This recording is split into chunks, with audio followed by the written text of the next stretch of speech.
বাংলাদেশে এলএনজি সরবরাহের সমঝোতা আবারও নবায়ন করতে রাজি হয়েছে কাতার। পাশাপাশি বাংলাদেশের প্রস্তাবিত স্থলভিত্তিক এলএনজি টার্মিনালের জন্য প্রযুক্তি সহায়তাও দেবে দেশটি।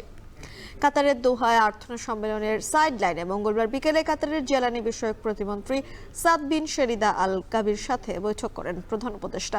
বৈঠকে এসব প্রতিশ্রুতি দেন কাতারের জ্বালানি প্রতিমন্ত্রী। তিনি বলেন, বাংলাদেশকে যতটা সম্ভব সমর্থন করতে চায় কাতার।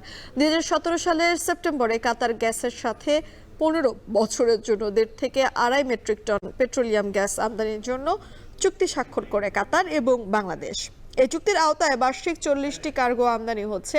তবে এলএনজি এসপিএ সম্পর্কিত একটি সমঝোতার মেয়াদ জানুয়ারিতেই শেষ হয়ে যায়। পরে কাতার কর্তৃপক্ষ নতুন করে নবায়নের প্রতিশ্রুতি দেয়। বৈঠকে কাতারের প্রতিমন্ত্রী বলেন, বাংলাদেশে ইউরিয়া সার সরবরাহ বৃদ্ধির পরিকল্পনাও রয়েছে।